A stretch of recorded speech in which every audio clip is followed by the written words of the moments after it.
Segundo encuentro de cronistas del Oriente de Iztapalapa, en el marco del 113 aniversario de la Revolución Mexicana y su repercusión en los pueblos de Iztapalapa. El buen carácter se manifiesta haciendo la vida más agradable a los demás. Con ustedes, el maestro Ulises Ortega. Y hablar del Oriente iztapalapense, pues corresponde a una realidad quizá un poco que sale del canon, ¿no? De ver la centralidad de allá de los 8 barrios, del punto, digamos, neurálgico y administrativo, frente a una realidad un poco más distinta que tenemos por acá. Entonces eso yo creo que hay que celebrarlo. Hay puntos de vista muy diversos.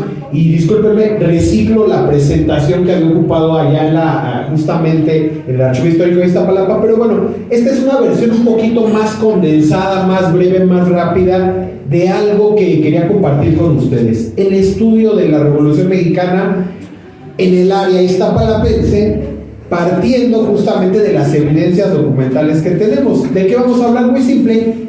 ¿Qué documentos de manera un tanto general existen para identificar algunos procesos de la Revolución Mexicana en Iztapalapa? Sí, pero sobre todo en el área de sus pueblos originarios, en esta parte que he insistido, es el área pues más oriental. Bueno, yo quisiera decirles lo siguiente: habría que situarlos primero en un periodo muy particular, que es el que sobreviene al derrocamiento del gobierno de Francisco I. Madero en 1913, después de la Decena Trágica.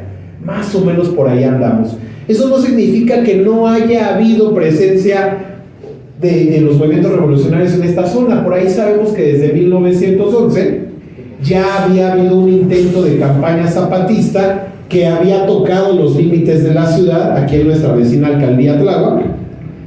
Y vaya, ¿qué sucede después? Recordemos que Madero es un presidente que no cumple esas promesas del reparto agrario, y tras su muerte hay una reactivación del movimiento revolucionario, ya instaurada la dictadura de Victoriano Huerta. A pesar de que sabemos que Victoriano Huerta es uno de los primeros presidentes que ejecuta una especie de reparto agrario en Iztapalapa Centro, habría que decir que las condiciones sociales, económicas y políticas del campo mexicano en el Distrito Federal eran muy distintas, ¿no? Me quiero referir a que la gran propiedad también se había sentado durante el porfiriato en esta zona, y también se vivía una concentración de propiedad basada en la hacienda, que pues justamente estaba encabezada por algunos terratenientes como Justo Chávez, aquí en esta área, Íñigo Noriega, de origen español. También estaba por ahí en la Hacienda del Peñón, la Hacienda de la Purísima, por mencionar las más importantes, y que sí habían producido cierta inconformidad entre los campesinos. Hay documentos que nos hablaban desde el siglo XIX sobre la disputa de los bienes comunales de los pueblos.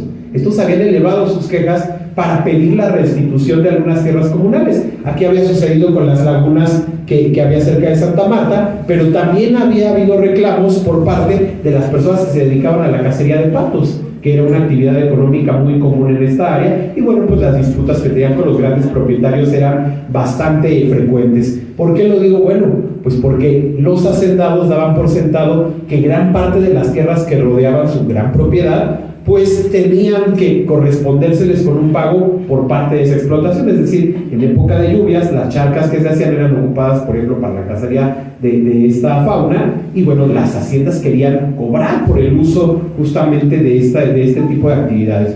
Y bueno, yo quisiera plantearles lo siguiente: alrededor de el año de 1913, cuando se reactiva esta revolución, en la cual intervienen distintas facciones políticas e ideológicas, una de las más representativas en la zona es encabezada por un afecto zapatista de nombre Herminio Chavarría. Y bueno, es un personaje que ha sido ya identificado a partir de la literatura que tenemos, pero hay que decirlo, no hay estudios muy detallados de manera histórica que nos indiquen de una manera muy completa cuál ha sido de alguna forma el impacto de este movimiento zapatista en la región. Quizá hay dos muy importantes a nivel historiográfico, que sería un texto de Norma Angélica Palma Castillo, que habla de Herminio Chavarría y las haciendas en Iztapalapa, y el otro es una tesis de reciente publicación del año pasado del historiador Barón Martínez, donde se detalla un poco, también utilizando los documentos del Archivo General de la Nación, particularmente del Fondo Emiliano Zapata, donde se habla precisamente de cuál es la intervención militar de Herminio Echavarría en la zona. Y bueno, hay que decirlo, esta intervención data del año de 1914 al año de 1915.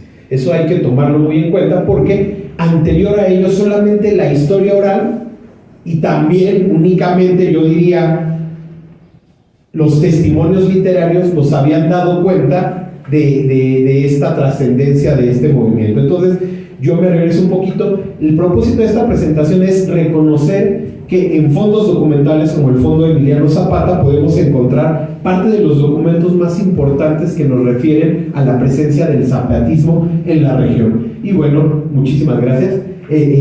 Sucede que, repito, a partir de 1914 y 1915 habrá una campaña militar que podemos seguir de manera reseñada a partir de esta documentación y en la cual, pues bueno, habríamos de encontrar cuáles eran esos principales detalles. Herminio Echavarría fue un arriero que, al igual que muchas personas de Iztapalapa, tenían una profunda vinculación económica y religiosa con los pueblos morelenses. Eso hay que decirlo. A partir de los viejos caminos antiguos había un contacto comercial que podía, y religioso, que podría visibilizarse incluso hasta el día de hoy, primero por los caminos antiguos, la herrería, pero también las peregrinaciones. Recordemos que los pueblos del oriente estilan peregrinar a lugares muy importantes como Tlalnepantla en Morelos o Tepalcingo, que es una de las ferias más grandes de este país, pero también el ferrocarril, de lo cual nos va a hablar nuestro compañero Héctor, era importantísimo. Ya había una comunicación muy constante entre el territorio morelense y los pueblos del oriente de Iztapalapa. Y bueno, esta afinidad también social, económica, política y religiosa va a ser muy importante, repito, para la activación de este foco revolucionario en el oriente. Algunas de las poblaciones en las cuales estuvo presente Herminio Echavarría, subordinado a la autoridad de Amador Salazar, fueron obviamente Tlaltenco, en Tláhuac, fue Santa Catarina, Yecahuizotl, que en algún momento también perteneció a la zona de Iztapalapa, Los Reyes. También tenemos noticias en todas estas documentaciones y carteos que se sostuvo un combate en septiembre de 1914 en Santa María de Tehuacán, con un saldo de 2 muertos de la tropa de Echavarría, y por ahí incluso se nos dice algunas personas inocentes que fueron colgadas. Entonces, pues bueno, llega la revolución a los pueblos de Iztapalapa, sí, está la evidencia. ¿De qué se tratan estas comunicaciones? Bueno, el cuartel general zapatista establecido en Morelos a menudo respondía a estas comunicaciones, ya se mediante indicaciones, órdenes, peticiones, telegramas, cartas, y en ellas podemos reconocer, repito, toda esta documentación.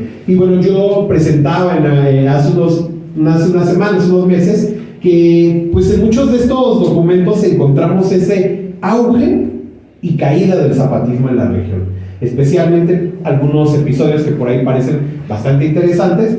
Les comento, es muy rápido, muy breve. En 1914 hay un frustrado asalto al tren que en el ramal, bueno, en el tramo que corre de Zapotitlán a Mexicalcingo, las tropas de Herminio Echavarría lo frustran, hacen unas detenciones y bueno, las tropas zapatistas en esta primera instancia están tratando como de ordenarse y de controlar el territorio del oriente iztapalapense.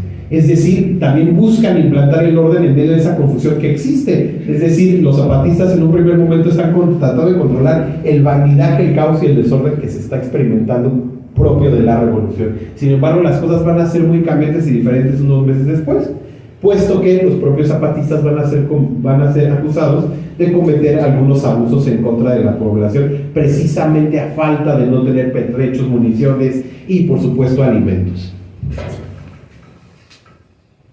Bien, tenemos noticia del establecimiento de un denominado cuartel zapatista en Iztapalapa y que tiene de alguna manera el cometido de hacer cumplir el plan de Ayala.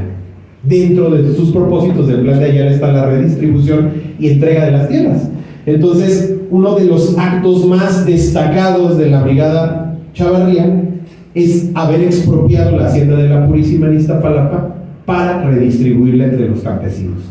Es un efecto temporal, me adelanto mucho a la exposición porque después de 1915 se busca que la hacienda de la Purísima sea restituida a sus antiguos dueños, es decir, podemos definir y acentuar que sí hubo un proyecto social por parte del zapatismo que influyó en el área oriente, pero que fue un proyecto inacabado, precisamente porque el constitucionalismo en 1915 haría retroceder a las fuerzas de Chavarría y desalojaría a la ciudad. La mayor parte de los actos militares de esta brigada tienen paralelismo con el gobierno de Eulalio Gutiérrez, el gobierno de la Convención, que es un gobierno muy cortito y mediante el cual pues tiene de alguna forma un amparo legal el actuar de las tropas zapatistas en las comunidades rurales del Distrito Federal en aquel entonces. Por favor. Es importante revisar a profundidad estos documentos porque pues ahí encontramos las noticias de los pueblos originarios. Este es uno de los poquitos documentos en los cuales podemos encontrar la presencia de un pueblo originario como Santa Cruz Mellehualco, en el cual algunos de sus habitantes se suman a los rebeldes, pero otros tantos muestran una inconformidad, repito, con los abusos de los cuales culpan a los revolucionarios zapatistas. Y bueno, esto es algo muy importante. Se me escapa el nombre de un investigador norteamericano que afirma que algo de lo poco que se ha estudiado dentro de la revolución es precisamente esas fricciones que se producen entre los revolucionarios y la población local. Lo que era en algún momento una gran simpatía se va convirtiendo de alguna manera en un problema de diferencias que se experimentan evidentemente con los despropósitos que con respecto a los bienes materiales se tienen. Repito, los zapatistas en todo momento están sufriendo porque no se les mandan suficientes recursos desde Morelos para sostener su campaña. Eso los obligará precisamente a hacerse de los propios y bueno, aquí en este tipo de comunicaciones vemos que las disputas son plenamente materiales. Se habla de la propiedad de los caballos, se habla precisamente de la complejidad de obtener más municiones, por mencionar los elementos más importantes, por favor. Y bien, el propio sobrino de Emiliano Zapata, Maurilio Mejía, estuvo en Iztapalapa, ahí lo tenemos en foto, y Maurilio Mejía comunica de una manera muy entusiasta desde la Hacienda de la Purísima que ha obtenido pertrechos, se los ha quitado a los carrancistas. Estamos hablando del 1 de marzo de 1915, y bueno, hoy en día si andamos ahí por las calles de Santa Cruz Mellehualco, uno de sus callejones de Santa Cruz se llama Maurilio Mejía, ¿no? Es importantísimo que todavía en la geografía de los pueblos hay una enorme referencia y vinculación con los personajes del zapatismo. Ahorita vamos a ver otro caso muy parecido, que es el siguiente, el que la documentación de los componentes de la Brigada Herminio Echavarría es muy contundente al momento de mostrarnos pues quiénes participaron ahí. Entonces, dentro más o menos de más de 200 personas que están enlistadas en los documentos de la Brigada Chavarría, pues encontramos apellidos muy importantes de las familias troncales de estas comunidades, ¿no?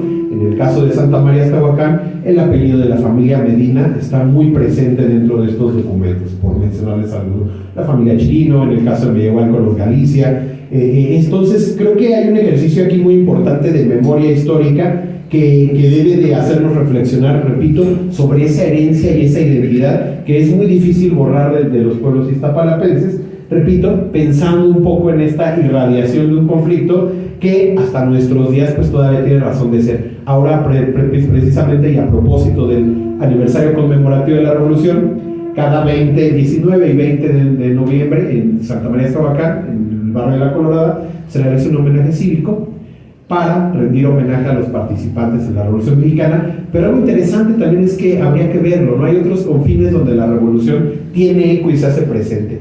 Los atuendos del carnaval es uno de ellos, sería importantísimo, ya les dije los nombres de las calles, las plazas, pero incluso la música todavía sigue reproduciendo esa evocación del viejo pasado revolucionario. La banda de los hermanos Mendoza se presentó justamente hace 8 días, y bueno, el lema de la banda de los hermanos Mendoza era de tierras morelenses, de tierras zapatistas, ¿no? Ese vínculo y esa identidad es muy difícil de disolverla, a pesar de que ya casi haya pasado un siglo de estos sucesos. Entonces creo que estamos aquí para revalorar y también para acercarnos a estas fuentes que, repito, nos pueden ayudar mucho a entender por qué es tan fuerte y tan pesado el mito del zapatismo en el oriente iztapalapense, ¿no? Ya vamos a acabar, no quiero aburrirnos por acá. ¿Qué pasa con esta campaña? Les decía, termina imponiéndose el carrancismo. Aquí vemos una bandera que se le entrega a Carranza, capturada a los zapatistas, como si fuese una especie de epílogo, ¿no? Sin embargo, hay que decirlo, terminada la Revolución Mexicana, la lucha institucional de los pueblos del Oriente será para hacer cumplir de manera efectiva ese reparto por la tierra. La documentación depositada, por ejemplo, en el Registro Agrario Nacional nos dirá lo siguiente: pueblos como Santa Marta, Catitla, Los Reyes, Acaquilpan, San Lorenzo, Tezonco y por supuesto Santa María, Aztahuacán serán beneficiarios de una dotación y reparto ejidal después de la revolución. Entonces, pues no fue una causa perdida, no es algo que mitologicemos. Repito, es tan fuerte el paso de esos meses del zapatismo en la región que termina transformando las relaciones sociales y por supuesto, yo creo que otra gran lección que aprendimos aquí es la capacidad política de organizarse por parte de los iztapalapenses. Entonces yo así terminaría mi presentación y los invito a acudir a los fondos documentales, a consultar estos documentos que están abiertos a todo el público para fortalecer los estudios que todos y cada uno de los presentes aquí realizan y realizamos en pro de mantener la memoria histórica de Iztapalapa y de sus pueblos. Muchas gracias.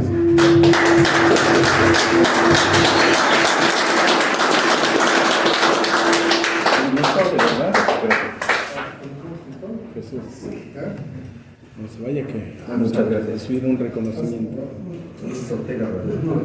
Sí, yo mero. Soy yo. Ulises, que hay gusto, ¿verdad? Que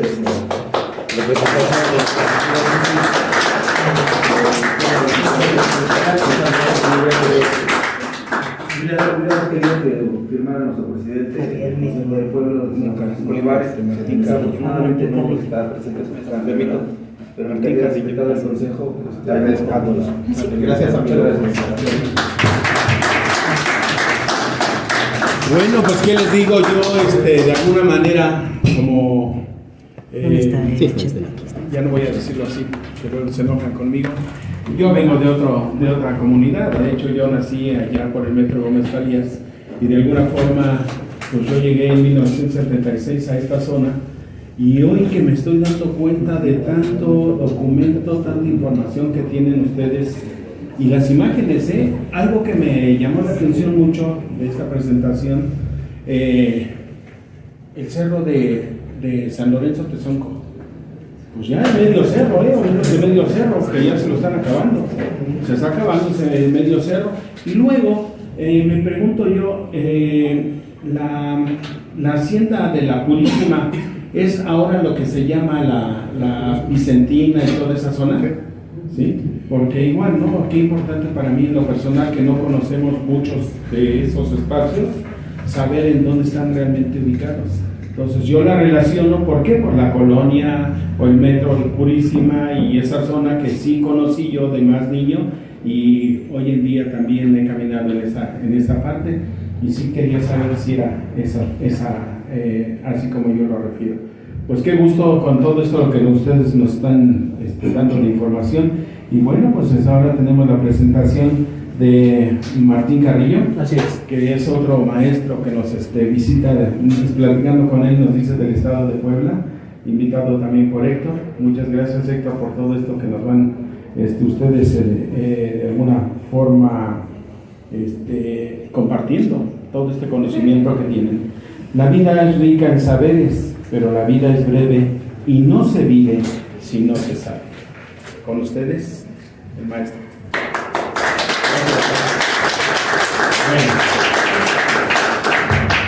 Pues sí, así en grandes rasgos, soy originario del estado de Puebla, de San Martín Texmelucan.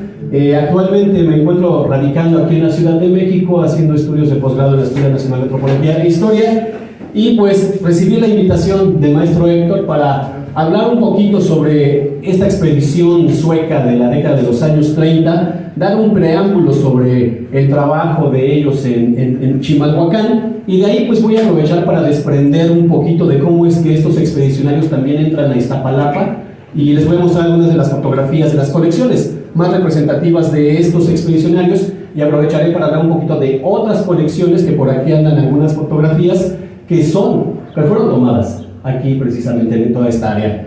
Entonces pues básicamente ustedes tal vez ya han conocido la página que yo tengo, que es Mejistoria Consultoría Antropológica, y desde hace algunos años pues nos dedicamos a compartir colecciones fotográficas en acervos digitales, y gracias a esta iniciativa que tuvimos fue que empezamos a conocer pues unas colecciones fotográficas bien interesantes que eran prácticamente desconocidas en México o muy poco difundidas.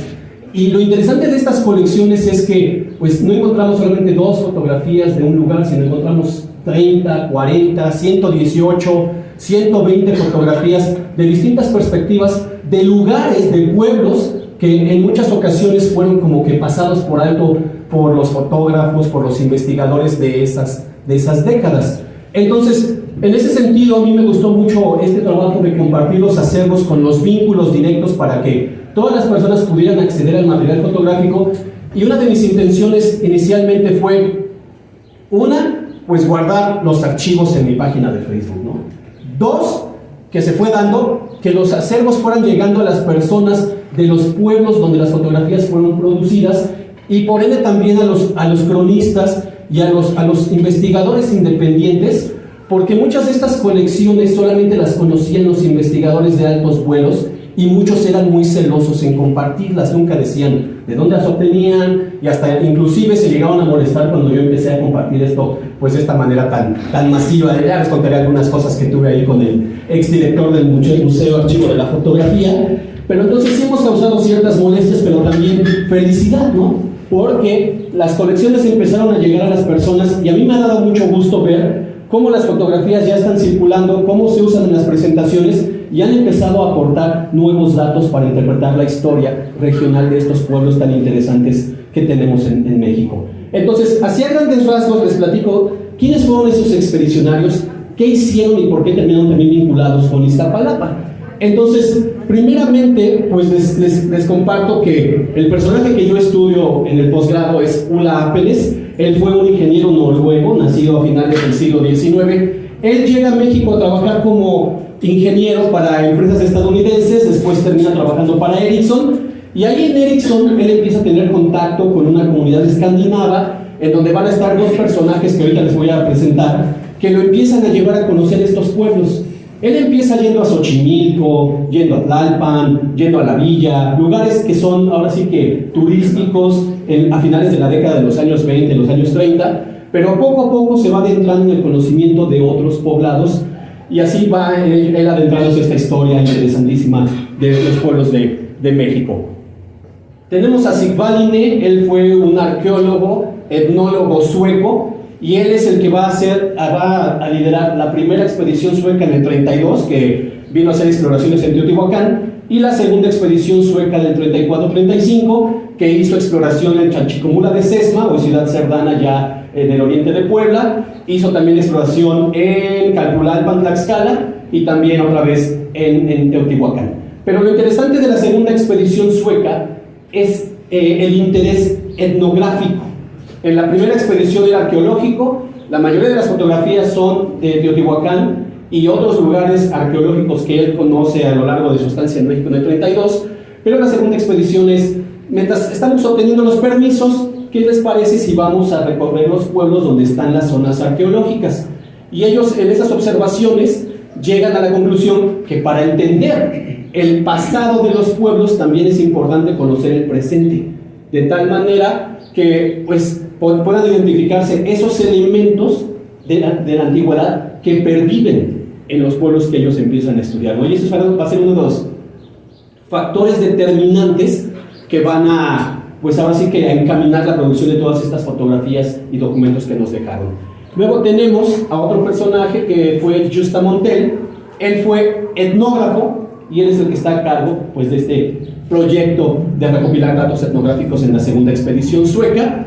Y también tenemos aquí a las famosísimas hermanas Bodil Christensen y Helga Laschen. Tienen un apellido diferente porque ella se casa y cuando el marido muere decide quedarse con el apellido del marido.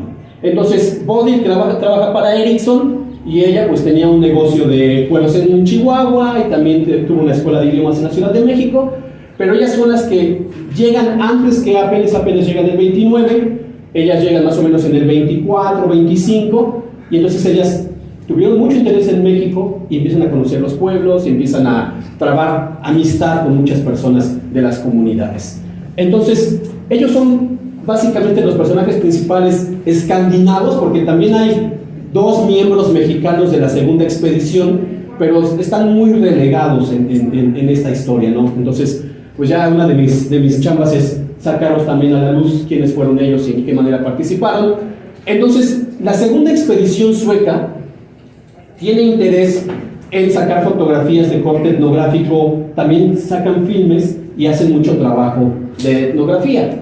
Entonces, planteo la historia desde Chimalhuacán, porque es lo que nos va a dejar el trabajo de Ula Apelles. Entonces, aquí hay 3 fotografías de Chimalhuacán durante la década de los años 30, 34, 35.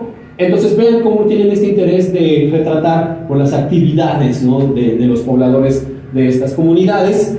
Entonces, una de las cuestiones interesantes es que en Facebook, desde hace años que empecé a compartir todas esas fotografías, pues yo incurrí en muchos errores porque apenas estaba entrando en todo este cúmulo de conocimiento. Yo propuse originalmente que muchas de las fotografías del lago de Texcoco pertenecían a la segunda expedición sueca. Ahora ya con todos estos documentos como las cartas de Apelles y todo esto que encontraron en los archivos, pues ya tiene esa teoría. Tengo que arreglar todas las publicaciones que hice porque ustedes bien saben que cuando uno propone una cosa, pues se empieza a replicar, entonces ahora hay que quitar los errores que cometí. Pero muchas de estas fotografías no fueron producidas en el marco de la segunda expedición sueca. Fueron muy pocas las que se produjeron por parte de Ula Apelles. Hay muchas de Justa Montel y hay muchas de Sigvald Linné, pero son muy diferentes. Entonces, la segunda expedición sueca tiene fotos interesantes de Huejotzingo, tiene fotos interesantes de Chimalhuacán, tiene fotos interesantes de la Sierra Norte de Puebla, San Pablito, Pahuatlán, tiene fotografías inclusive de Milpa Alta, del Día de Muertos. Tienen un montón de fotografías y filmes. No tenemos acceso a los filmes, esos están en el Museo Etnográfico de Estocolmo y no están digitalizados, pero empieza este interés de fotografiar todo. Sin embargo, este trabajo de la expedición va a tener un impacto significativo en el trabajo de Ula Apelles. Ula Apelles en un inicio pues estaba interesado en recorrer estos pueblos. Él en el 32 más o menos entra a estudiar arqueología con Alfonso Caso, este gran personaje de la arqueología mexicana, la tumba 7 de Monte Albán, y entonces empieza a tener esta relación ya profesional con el círculo de investigadores mexicanos, pero a la par tiene contacto con Sigvald Linné en el 32, participa en la segunda expedición y entonces tiene contacto con los suecos, tiene contacto con los mexicanos y después también tiene contacto con Silvanus Morley en las expediciones allá en Chichén Itzá. Entonces tiene contacto con 3 grupos de investigadores que son muy notables: suecos, norteamericanos, estadounidenses y mexicanos. Entonces eso va a ser bien importante porque va a incidir en su trabajo fotográfico. Ula Apelles en esta carta del 39 nos dice: he hablado en cartas pasadas que has leído sobre Chimalhuacán y el lago de Texcoco. De hecho, viajé ahí para hacer algunas observaciones etnográficas para el doctor Linné respecto a un mapa del Antiguo México que él publicará. Ula Apelles estaba bien interesado primero en el calendario maya. Él era ingeniero, le gustaban las matemáticas, hacía cálculos.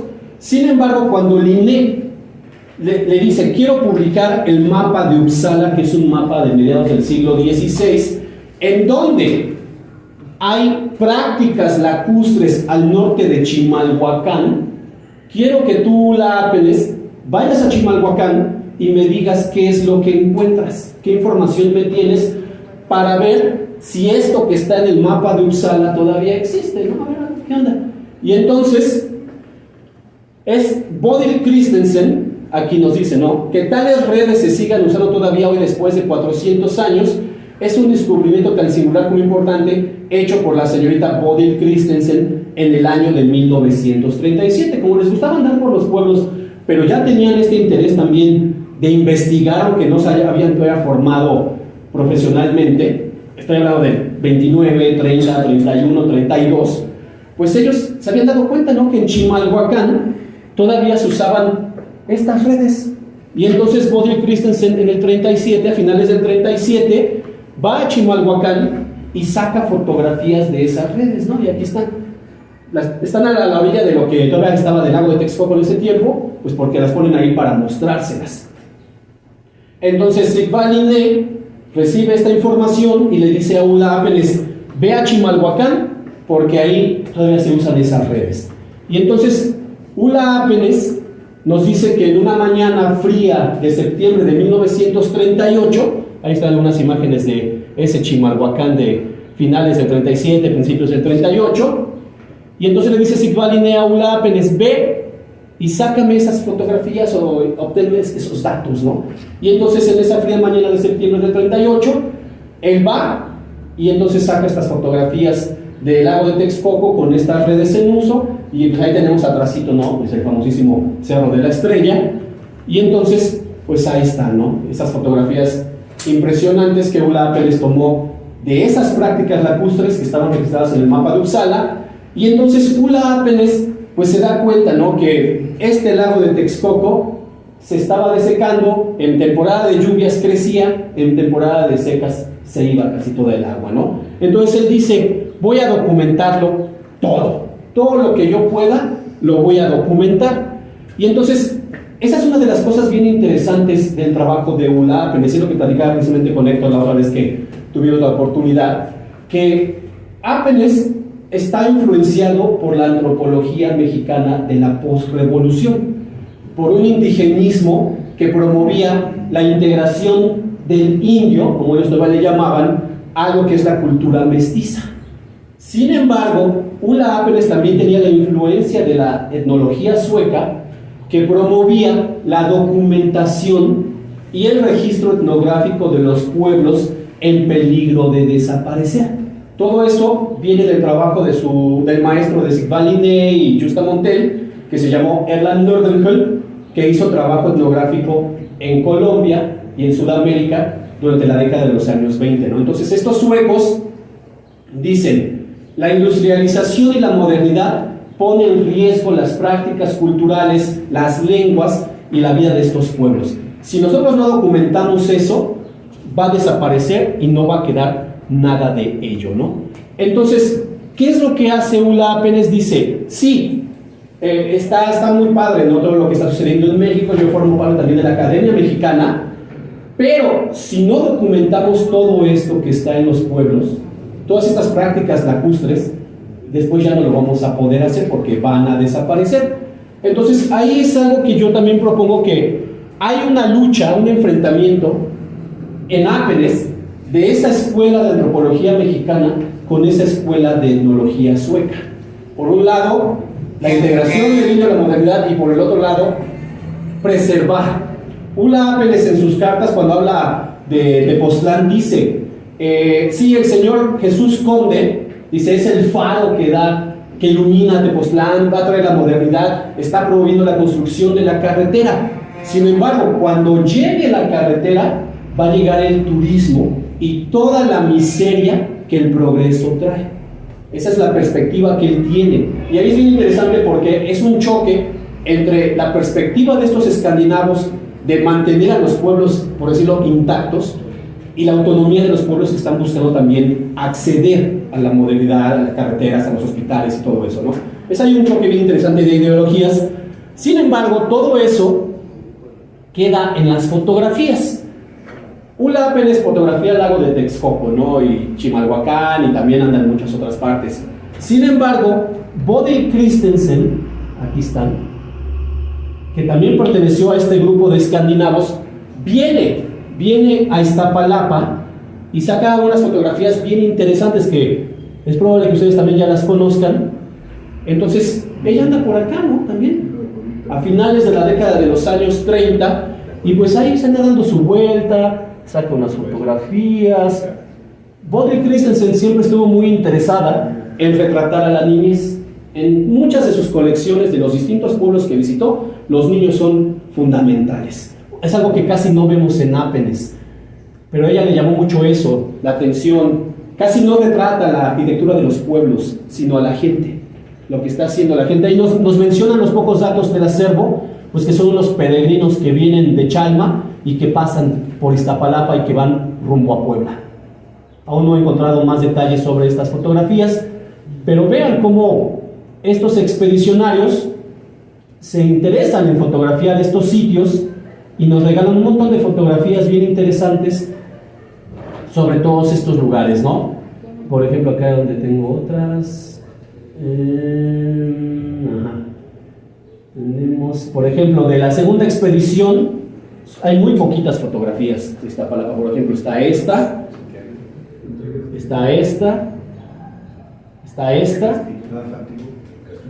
y bueno, esas son las fichas del museo. Entonces,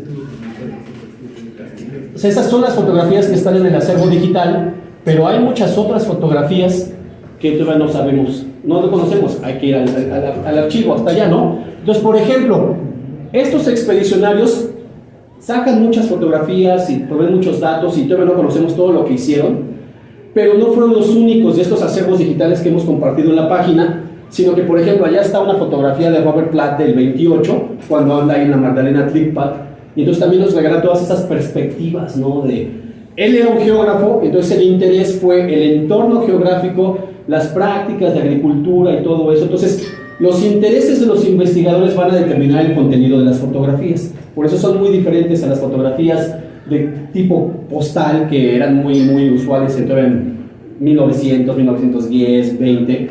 Estas ya son de investigadores. Y otra colección que también tiene que ver con Iztapalapa, pero que esta no es un expedicionario sueco, sino que esta es de Horst Martin, que fue un profesor alemán que llega en el 37. O sea, todo es posrevolución y más que nada puro cardenismo, ¿no? Estamos hablando que la expedición es el 34, pero todo su trabajo es hasta el 41, 42, forma parte de la Asociación de Antropología Mexicana, está junto con Alfonso Caso en la fundación del Instituto Nacional de Antropología e Historia, y Horst Martin, que es una colección que está ya en la biblioteca, no, en la fototeca alemana que pertenece al Museo de Etnología de Dresden, me parece.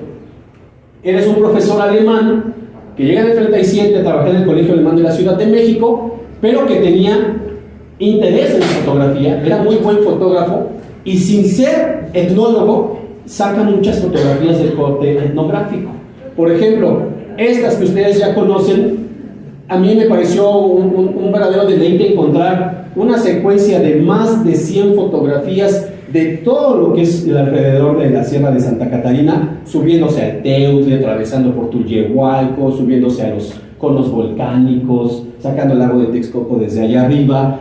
Y entonces vean cómo estos fotógrafos nos van a regalar perspectivas totalmente diferentes, que ahora a muchos de ustedes les ayuda a identificar, a saber cómo fue todo este entorno, a nutrir los estudios, ¿no? Con la imagen. Entonces, en este sentido, es lo que Héctor me invitaba a venir a platicarles, a grandes rasgos, pues cuál es el trabajo que hemos hecho con respecto a los acervos fotográficos de los archivos digitales, la importancia que ya cada ustedes sabrá que tienen para sus investigaciones de conocimiento de los pueblos, y también pues mi trabajo en específico de estos expedicionarios suecos y la fotografía etnográfica en torno al lago de Texcoco y todas estas cosas, ¿no? Entonces, en ese sentido, pues ustedes saben que estos acervos siguen creciendo, muchos acervos todavía no nos dan entrada a fotografías, ¿no? Sabemos que hay fotografías de Iztapalapa en la colección Frances Gilmore, ¿no? Que fue la novia de Ulla Appenes y que está en la Universidad de Arizona. No hay acceso a la colección digital todavía, pero sabemos, porque ahí dice en el catálogo Iztapalapa, dice ahí Chimalhuacán, y en un documental que yo conozco de la televisora noruega, ahí se ven fotografías en distintos lugares donde están estos dos amigos, ¿no? Entonces, pues así a grandes rasgos es lo que quería compartir con ustedes. Si tienen alguna pregunta, pues nos la echamos de una vez. Sí. A ver. Buenas tardes, hola. buenos días o buenas tardes a todos. Yo soy vecina bueno, realmente yo vivo en San Sebastián, Chimalpa, en los Reyes de la Paz. Sin embargo, ustedes saben que por cuestiones políticas, nosotros como San Sebastián pertenecemos más a Chimalhuacán. Tenemos sangre chimalhuacana, por lo menos en las venas. Y mi interés pues es pues yo ando buscando fotografías. Ahorita que estoy viendo los acervos fotográficos estoy así como en un éxtasis de ver todo esto, de que yo no encuentro muchos datos porque yo no me dedico a a esta parte, pero yo estoy buscando, bueno, ante todo, estas cartas, yo sé que mucha gente hace su trabajo y luego otros dicen, pues yo la encontré, no sé, ¿no? Sí. Se roba el trabajo y eso a mí no me gusta. Pero estas cartas están traducidas ya. ¿Quién hizo la traducción? Porque supongo que entre sueco y sueco no iban a hablar en español. Entonces, si la traducción la hizo usted o supongo que sabe sueco, ¿y dónde se podrían conseguir? Porque como chimalhuacana, no soy cronista, pero sí, digamos que le hago el intento. Tiene el interés. Sí, exacto, tengo mucho interés y todos estos pueblos, ¿no? Todos los pueblos del oriente. Entonces, pues amo Chimalhuacán, así como porque antes fue un paraíso. así es. ¿Sí? Entonces, es mi interés ver estas cartas. Ya Leo le decía Hola Apenes, pero sí, se supone que es Hola Apenes, se pronuncia así. Y bueno, mil cosas quisiera preguntarle. ¿Qué? No, sí, desde luego. Por ejemplo, pero yo entiendo que pues, cada quien tiene su tiempo. Entonces, sí, estas cartas, ¿dónde se pueden conseguir? Porque sí tenemos el archivo, muchas fotografías los hemos hecho como un colectivo cultural al que pertenezco, pero no tenemos esas cartas y esas, en Chimalhuacán no hay cronistas, es decir, o a lo mejor sí, pero yo no los conozco, o no son muy serios, porque si no ya hubieran publicado cosas serias, ¿no? Y yo a cosas serias digo, es importantísima la tradición oral, pero cuando dice aquí está el papelito, exacto, es cuando dicen sí te voy a creer, sí te creo. Exacto. Sí. Entonces, ese es mi interés, ver si yo pudiera tener acceso a esas cartas o simplemente, yo entiendo que me digan no, discúlpame, pero así me han rechazado muchas cosas. Yo la entiendo. Si hablamos de rechazos, Sí. le voy a contar. No, mire. Le damos la bienvenida, Mire, ahí va. Gracias. Entonces, estoy tratando de proyectarse para que se vean todas las de Apenes que tengo aquí desde el Cerro de la Estrella, en lo que le contesto. Mire, sí, es bien interesante eso. Las cartas están digitalizadas, todas las cartas de UDAPEN están digitalizadas y son de acceso público a través de la colección digital de la Biblioteca Nacional de Noruega. La lengua es un super mega impedimento. Yo ahorita estoy estudiando sueco y pues ya más o menos le entiendo un poquito al noruego de tanto que estuve transcribiendo todas las cartas y todo ese rollo.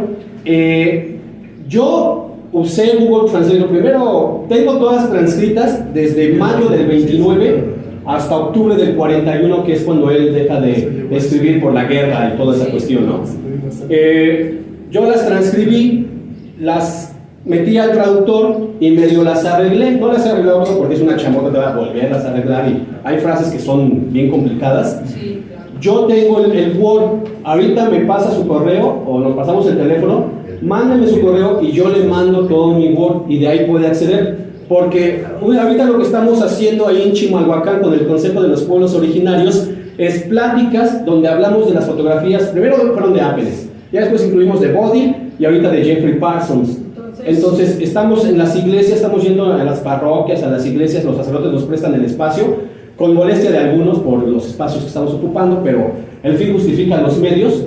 Estamos ahí haciendo toda esta discusión, invitando a las personas de Chimalhuacán a que conozcan las colecciones y a que nos empiecen a facilitar sus fotografías, porque también hay mucha, lo voy a decir tal cual es, hay mucha mezquindad, ¿no? O sea, son mis fotos, ¿qué les vas a hacer? Yo siempre les digo a las personas en las charlas, si vas a compartir, porque una vez que suben a la red, ya valiste, y ya te va a dar coraje que tú estuviste 2 horas bajando fotos, cortándolas, subiendo la colección para que alguien las jale y no te den ni siquiera las gracias y aparte les quite el nombre del autor y la fuente, les ¿no? ponen marca de agua. Les ponen marca de agua, No son de ¿no? ellos tampoco.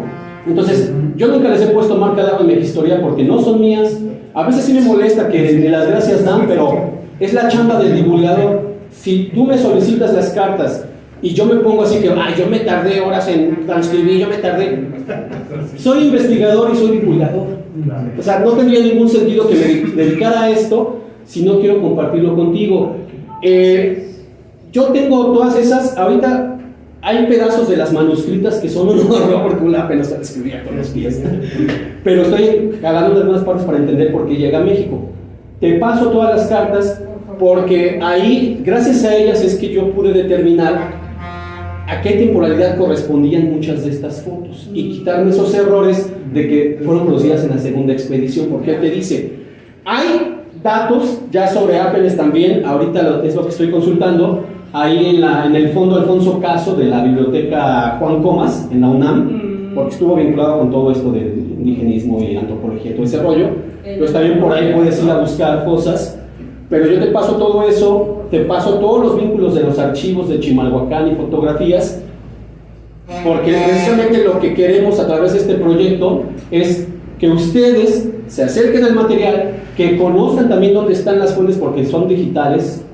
Y si yo ya me chuté la chamba de traducir 99 cartas, yo se las puedo pasar sin problema, porque pues de eso se trata, al final de cuentas. O sea, a mí me paga Conacid ahorita, afortunadamente. O sea, yo sigo creciendo como investigador hasta donde yo pueda, pero por eso fui también a Chimalhuacán a buscar espacio. El cronista municipal en un momento me hizo así, pero siempre hay opciones. Si él me dijo así, no, busqué opciones a través de la página, pues creo que conozco a muchos de acá a través de la página que no nos conocíamos personalmente. A Tomás Jiménez está Estoy trabajando con don Tomás, exactamente, y ellos me dieron la apertura para, pues vente, buscamos el espacio con las iglesias, y se están acercando personas del pueblo, porque estamos yendo a la esquina de su casa. ahí O sea, ¿cómo se llama? Ay, San Pedro. No, ya pasamos por San Pedro, San Pablo, Santa María Nativitas, y así vamos en todos los pueblos antiguos llevando estas fotografías, y es un buen método. Por ejemplo, en este caso que platicaban hace ratito sobre la conciencia de las personas, pues muchas veces queremos que lleguen a estos espacios, pero la verdad es que luego no nos interesa, no se enteran, y nosotros lo que estamos haciendo es invadir su intimidad, o sea, apropiándonos del templo, que ya son términos mayores, como un espacio para poder vincularnos con estas cosas. Ya han encontrado muchas fotografías, perdón. De Chimalhuacán está la colección de Ulla Ápenes, está la colección de Bodil Christensen, está la colección de Jeffrey Parsons, así de las públicas, de acceso público. La gente tiene muchas fotografías bien interesantes y empieza ya como que esa cuestión así yo también quiero ser protagonista, porque todos queremos ser protagonistas y el protagonismo es algo que nos ayuda a convencer a la gente. Mira, ven, párate acá y cuéntanos. Y las personas empiezan a levantarse y yo me acuerdo, personas no sabes, habló una de 95 años, ¿no? Contándote todo lo del lago y toda esa cosa. Entonces son buenos métodos porque la gente se empieza a interesar y poquito a poquito nos vamos acercando, y ya después el cronista, cuando vio que ya estábamos, pero dentro del pueblo, dijo, oye, pues vente aquí a platicar el encuentro de cronistas, ¿no? Bueno, pues vamos, ¿no? Pregunta muy, ahora sí, perdón, sí, muy sí. específica. Muchas gracias. Sí, Muchas gracias. no te se te vaya a ir porque luego varios chavos han ido y no me escriben.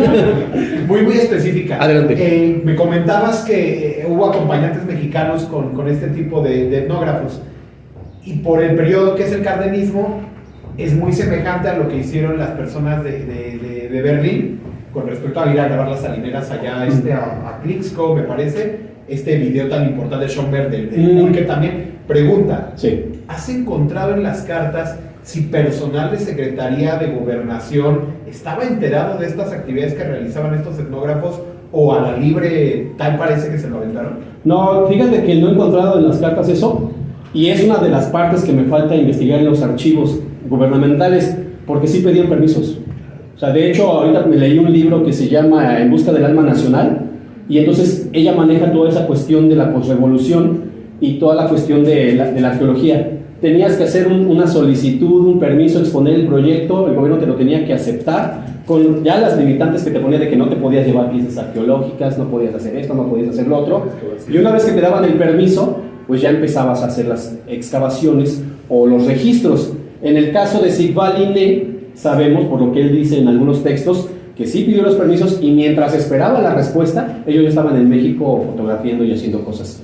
Entonces, hay muchos filmes, porque Ulla Ápenes menciona varias ocasiones que filmaron, seguramente están en el archivo del Museo Etnográfico. Yo espero poder ir dentro de un año y medio, ojalá se pueda. Y hay un documental de una televisora noruega que hicieron en el 2012, que también compartimos ahí en la página en el 2019. Entonces, a través de ese documental vimos fragmentos de los filmes que hicieron. Hay fragmentos de los filmes de los Yaquis en Tlaxcala del 34, de San Pablito Pahuatlán, y también sabemos que filmaron aquí en Milpa Alta, porque él dice, filmamos y fotografiamos. Y Ula apenas filmaba todo porque le encantaba, también hizo cine y le gustaba todo eso, pero sí, debe de haber registros y son los que me faltan todavía indagar. Gracias. Sí. Rápido. Bueno, no es una pregunta, más que nada es una propuesta. En este caso incluyo a Ulises, que me a ti, quien quiera incluirse. Creo que hay un pedazo de historia que no hemos registrado ni siquiera fotografiado.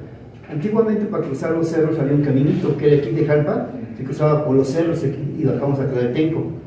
Está abandonado el camino, solamente cuando van a Tlalnepantla, sobre todo gente de Santa Marta, de Sebastián, que van mucho para allá, cruzan ese camino. Entonces hace una propuesta de que lo caminemos también nosotros para poder fotografiar y poder utilizar el camino, porque es cerro bruto. Había antiguamente, podías estar con un carro, brincando el carro casi deshecho, llegaba, pero pasaba el carro por ahí, porque es puro cerrito. No sé, se hace la propuesta, Ulises, de que hiciéramos un registro de eso, caminando, fotografiando, viendo detalles que pudiéramos tener ahí para un registro en un futuro también. Sí, eso no claro. quedamos con los registros antiguos que tenemos de otros investigadores, sino también hacerlo nuestra parte para dejar en un futuro. Sí, porque eso es muy cierto, porque por ejemplo en ese trabajo del lago de Texcoco vemos que Ula Apenes es así como los más sonados, ¿no? Porque ya había habido un mexicano que había registrado cuestiones etnográficas, pero desde el punto de vista de la alimentación mexicano, pero pues ahí quedó, ¿no? Pero él dijo, bueno, esto se va a perder, lo voy a registrar. Después Jeffrey Parsons sigue la misma línea con los últimos pescadores de Chimalhuacán. Hay que registrar antes de que se pierda. Y entonces en ese sentido, aunque esto ya está casi 100 años de distancia de nosotros, la idea es que muchas veces creemos que porque lo vivimos, pues ya no vale la pena registrarlo. Pero en 30 años las fotografías de todos esos cambios que ha habido tan solo acá van a ser ya históricas. Sí, bueno, el cerro de Tezonco, en serio que es una maravilla verlo ahorita así entero y ahora verlo cómo está. Bueno, hay otro caso, en este caso, por ejemplo, el Tetecón, que prácticamente lo volaron, ¿no? Y no aparece, que era por lo mismo que no se identificaba desde Tulyehualco qué cerro era, ¿no? Pues era la Sierra de Santa Catarina, pero ya sin el Tetecón, ¿eh? Y ahí, aquí en las fotografías todavía aparece, ¿no? O sea, está completo. Bueno, el Peñón, tenemos las tres cumbres, las tres, el Morelos, Moctezuma y el Huepulco, o sea, están ahí en la configuración. Y apenas no tiene mucho, ya ese video había circulado, un buen, pero estaba al revés la imagen. Era un filme de allá de Estados Unidos, de esta misma temporalidad de finales de los años 30, también así, pum, pero nada más se ve esta parte y el ajusto y luego le da la vuelta hacia Iztapalapa, pero ya es imagen en movimiento, pero estaba al revés, es la Penn University, ¿no? Entonces, pues estos archivos tienen un montón de cosas bien interesantes. Y qué bueno, a mí me da mucho gusto que, o sea, los caminos, ¿cómo dicen? Los designios de Dios, ¿no? Los caminos de Dios son inescrutables, porque pues yo empecé en Puebla jugando a querer estudiar historia, porque todo empezó como amateur, y terminé trayendo este proyecto para beneficio del Valle de México, todos estos pueblos, que ahora sí que yo nunca me imaginé que iba a andar por acá, ¿no? Y hablando con ustedes y presentando estas cosas, ¿no? Este material se lo va a dejar a Héctor. Así, todo ya está ahí, están las páginas y yo les puedo rolar hasta todas las fotos que tengo ya en las carpetas para que lo tengan más fácil, ¿no? Lo que ustedes quieran, sin problema. ¿Tendrás las fotografías de los pescadores y de las armadas que hacían? Sí. ¿De dónde están todos? ¿Las quieren ver? Sí, que nos hicieras favor de compartirlas. Claro que sí. Y ya. Vamos a ver. Sí, ese es puro manjar. Exactamente. En lo que localiza las imágenes y les compartimos agua simple, si gustan. Sí, Gracias. Igual Ulises, sí, Ulises nos dice que aquí hay aguas. Si alguien quiere, si gusta pasar. Gracias. Con algo para compartir, así que Muchas gracias. si tienen sed, ahí están las aguas.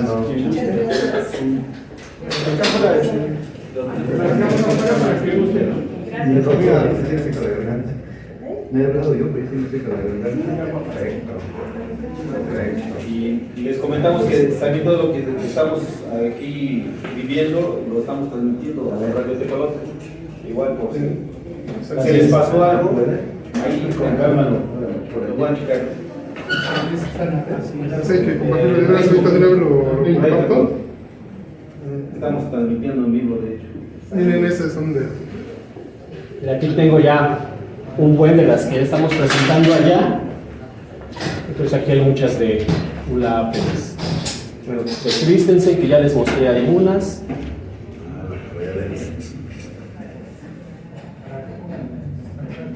Esa es una de la Armada, pero de Christensen. Sí, son los cañoncitos de la Armada. Las materas. Es una ocasión que Javi estaba comentando. ¿Tienes un artículo de eso, no, Javi? Sobre las armadas. El artículo que hiciste de las armadas. Ajá. Está bien. Ahí los canales. Aquí unas partes de las cartas. Estas son de es una selección porque son un buen y sabemos que hay muchas más fotografías de Apenes que no están en el acervo digital. Esas de la Armada también de Apenes. Esa está muy interesante. Entonces, a final de cuentas, esas fotografías desde el Cerro de la Estrella, lo que yo he considerado es que ya son como de 39 y las saca a razón de que quiere hacer un mapa del lago de Texcoco. Entonces necesita reconocer todo lo que son las elevaciones y por eso anda ya con ese interés de retratar los volcanes. De verdad. Sí. Es que mi pueblo de San Sebastián Chimalpa era un pueblo petatero. Entonces se acabó la tradición, ya no hay petateros. Y bueno, pues. Se acabó la se materia acabó el prima. Yule Sí, también. ahí prácticamente está todo. Hay un montón de información gráfica. Por ejemplo, también se alcanza a ver el Chimalhuache y hacia el sur se aprecia la Sierra de Santa Catarina, que era sobre todo por lo que estábamos hablando, de cómo nosotros perdimos prácticamente una identidad que nos platicaban nuestros antepasados, pero gracias a la investigación que hizo Martín, recuperamos parte de esa memoria, pero ahora ya de forma gráfica. Es muy importante esto que hicieron en la expedición sueca, porque a partir de 1939 se empieza a notificar lo que hoy conocemos como Ciudad de Nezahualcóyotl. Entonces, esos remanentes que quedaban del lago ya iban a desaparecer prácticamente los iban todos rellenando, los iban Sí, rellenando. se acabó. Sí, aquí.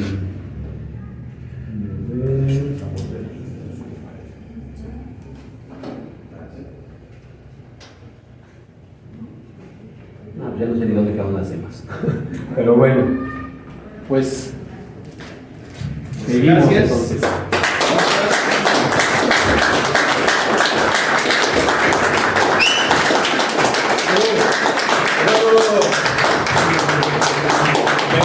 Que no me equivoqué al decirles maestros, porque además igual tienen tanto acervo, tanto conocimiento y además el respaldo, porque no solamente es la expresión, el respaldo en el sentido de que hay una fotografía, hay un documento y hay todo, ¿no?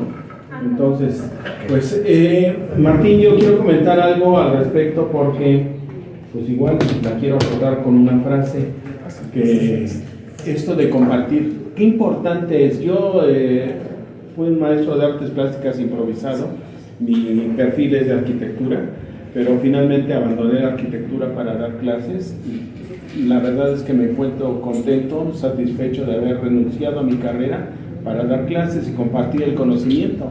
Y dentro de todo ese conocimiento me di cuenta también, leyendo y leyendo de pintores del Renacimiento y demás, cómo se quedaban con el conocimiento de sus técnicas y de su elaboración de materiales y herramientas y no se compartían por egoísmo. Entonces hoy que escucho a Martín, que aquí está y yo se los doy y demás, qué gusto. Y lo acoto con una frase que dice así, porque lo hacen de esa manera: quien con pasión no hace a lo que se dedica, vive desempleado. Exacto. Sí. Y es que si yo no hubiera compartido esto en un inicio, no estaría con ustedes. no pasarían cosas.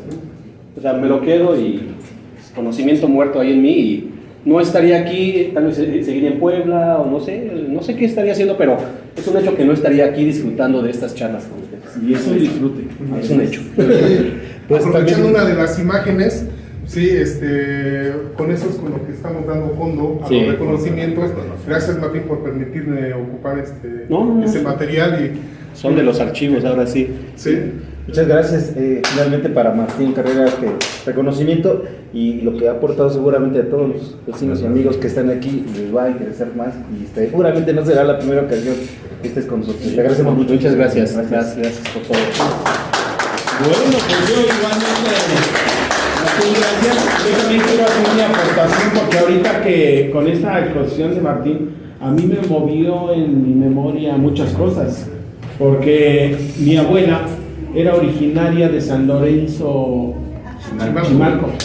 Entonces tenía también familia en Xochiaca.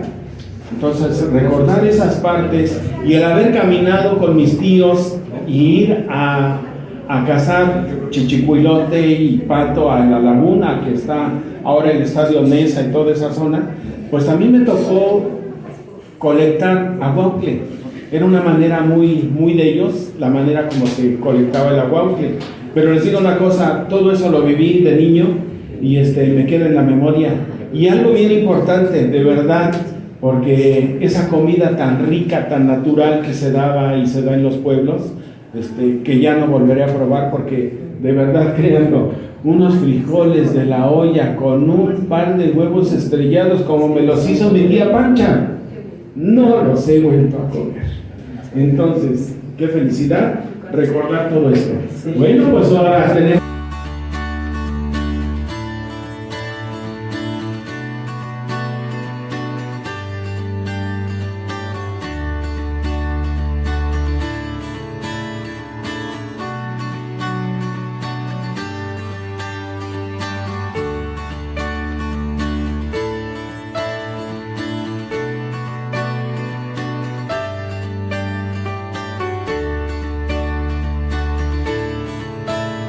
Derechos José Luis Rivas y Cronistas del Pueblo del Oriente. Guión, producción y edición Ingeniero Luis Gerardo Barrientos Durán.